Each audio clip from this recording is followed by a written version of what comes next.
Antonio Minotauro Nogueira has become a legend in mixed martial arts, holding both Pride and UFC heavyweight titles throughout his career. Nogueira has also become a true fan favorite. The Brazilian last saw action in the land down under at UFC 110 when he faced off against then rising star Cain Velasquez. Following the bout, Nogueira experienced a series of setbacks that have kept him away from the cage. Yeah, since I fought in Australia, I had been having a hard time because I just torn my ACL.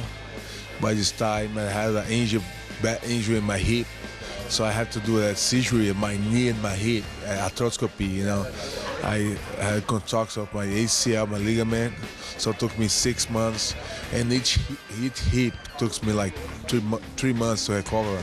So I'm still in the end of the recovery. It's not done yet, so 1 more month to be 100%.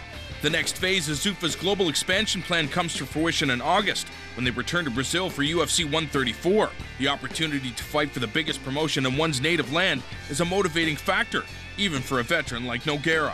That's a dream fight, you know. I've been fighting everywhere, and to fight in my country, my hometown, that's, you know, it's amazing. That venue is gonna hold the fight.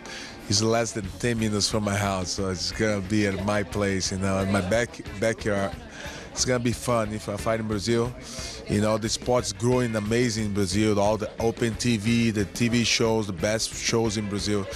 You know, they're showing MMA fighters everywhere, so it's gonna be good helping this sport. You know, I'm a very popular fighter over there. Me, Anderson Silva, Vitor Belfort, all those guys. We've been there since the beginning.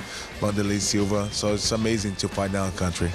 The Brazilian heavyweight is hopeful that he will be able to represent his country at UFC 134. If they give me Brandon Shelp, you know, it would be a nice match. Or anybody else, you know. I never pick my opponents, you know. Whatever they pick, I'm gonna be that ready to do the best show I can. You know, I gotta be honest with you, man. I got my eyes set on Nogueira, big Nog. Kind of keep this legend killer theme going. I'd love to go to Brazil in his backyard and fight him. You know, whatever they want. I know he's called me out in a number of interviews, and man, let's do it. Where do I sign? Brennan Schaub has looked impressive in recent outings. However, Big Nog has him scouted and is aware of the dangers he presents. He got a heavy hand, you know. He's got a good shooting, good double leg. His ground work is pretty decent, you know. It's a pretty complete guy. You know, but I didn't see he's like amazing something. He's not the best boxer I've seen in the game. You know, he's got a good double leg. You know, that's you know, his ground is pretty decent, but he's not gonna submit now. So he's better be ready for it. I'm gonna bring some good things for him.